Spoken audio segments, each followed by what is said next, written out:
Hey, this is Matt. Welcome back to the video, everybody. Glad you tuned in, because today we are going to be talking about the Rob Holding, who is a famous soccer star playing for Arsenal, and that's how he looked like in 2020, and he was able to come to this with a hair restoration surgery. In this video, I'm going to be covering his case, my analysis and recommendations to him, and also to you guys who got their hair transplants early on in your 20s, mid-20s, as Rob did.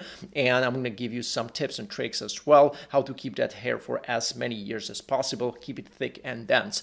With that being said, make sure you like that video right now if you are enjoying these regular updates. And as always, before we start, this video has been brought to you by GoFiber, which are hair building fibers you can use to mask any thinning or patchy areas on your scalp to make your hair look thicker and better. So make sure you check out the link in the video description below, where you can visit GoFiber, get a free sample of your choice and try them out. See if you like them. Hey, welcome back to the video once again. My name is Matt. I'm your host on this channel, talking about topics like hair restoration, hair loss, keep your hair, thicken your hair, and avoid being the bald guy for life. If you like this idea, if you want to have a new hairline again as a guy who has lost it, then make sure you subscribe to my channel, hit the notification bell, and visit my website, as many guys are doing who want to get their hair back to the next level. They go to mattdominance.com and inform themselves for free. They read my free ebook, 5 Things I Wished I Had Known Before My Hair Transplant. You can download, or you can get on a one-on-one call with me where I can directly assist you and help you out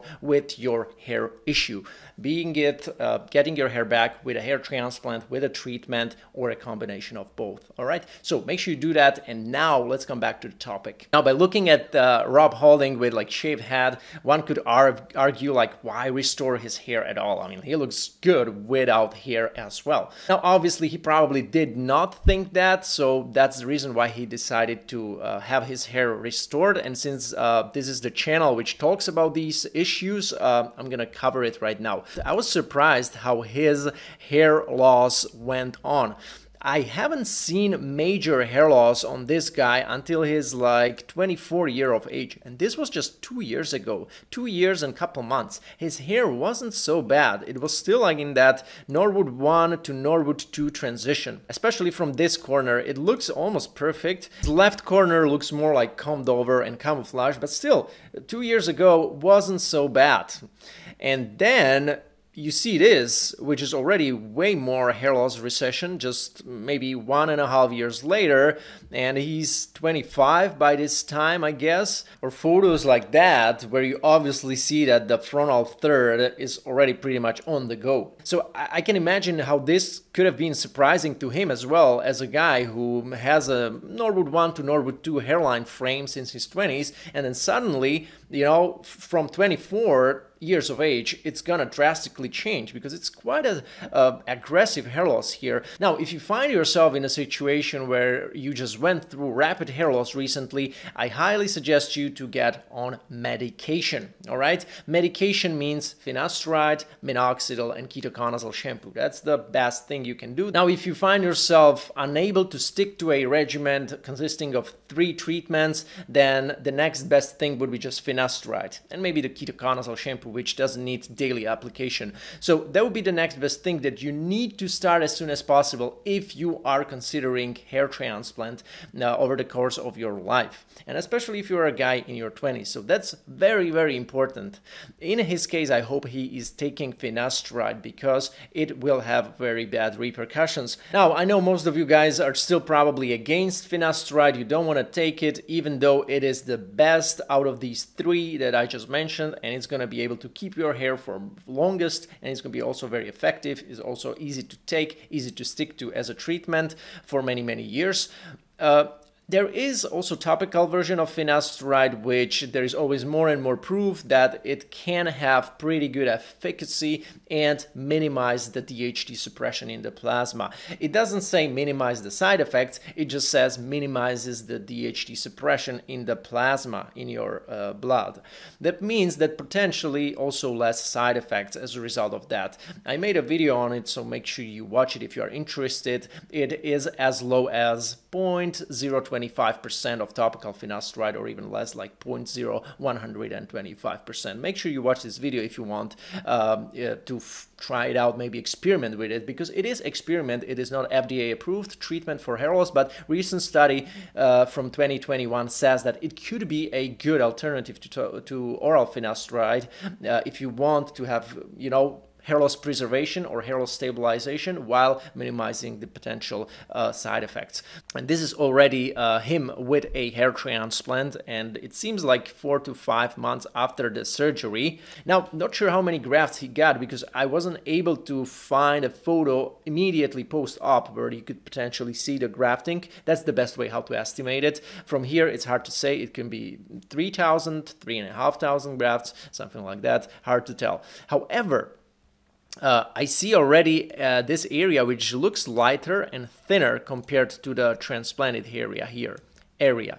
So this can happen. And if he's not on medication right now, this area will spread. It will look thinner also until here to the mid-scalp, and it will look lighter. And he could potentially find himself in a position in the future where it's going to be very hard for him to have a natural looking buzz cut like that, maybe 1 centimeter everywhere, because the blending will not be proper. It's not going to look natural because the existing hair behind the transplanted zone right here will not blend properly. It will look thinner and lighter. Now he lowered his hairline a little bit, which is not that bad actually. He probably lowered it to the point where it used to be before, and if we try to do the rule of thirds, it should be pretty symmetrical. I think it should be pretty even. I mean, that's fine. He didn't go way too low in my opinion, but what I think he could have done differently would be this lowering. I mean, this turn here. I would do probably something like I would go longer and then just turn it a little bit like that maybe. I wouldn't try to turn it like that here. You know, that's maybe too much. Yeah, maybe just my view of, you know, his hair situation, also how it was in the past, and what I found to be most suitable and will be a better long-term hairline design for this guy, assuming he will also recede in the future, which is very, very likely, because again, this guy went like from Norwood 2 to Norwood 4 or almost in the last 2 years. So the chance that the hair loss will progress until by the time of him being 30, it's pretty high, and he could be easily Norwood 5 by the time of 30 if he's not on medication. Okay, so by that time this hairline will look like any transplanted hairline will look bad, unfortunately, because the rest here will be missing. So you need to be on medication no matter how professional the hairline design has been done. In the first place, if you're not on medication, it will make even the best hair transplant initially look very bad in the future. The hairline that I would have chosen would be probably something like that, because he always had this little widow's peak in the front. So I would try to lower the hairline to this point, which he actually did pretty much, more or less. Probably he did go a little bit lower than that, but what I would have done, probably I would have uncovered my corners a little bit more. I wouldn't try to do what he did, and by growing the hair longer after that, it could look something like that, or it could look something like that. Okay, he always had this little peak here, as you can see, so I would probably try to do something like that. As you can see here again, he did more something like that, and he framed the temples also a little bit. I wouldn't have done it with the age of 25 as he did, especially not when I know that over the last 2 years I receded like crazy. Obviously, let's be honest, it was impossible to regrow that hair from here to, you know, what he has today with treatment only. Impossible. So the transplant was necessary. It's just, you know, what would have been the better design. And in my opinion, considering the rapid hair loss in the last 2 years with him, I would have chosen something more like this. Now, if I play you this video, we can notice that it was FUE.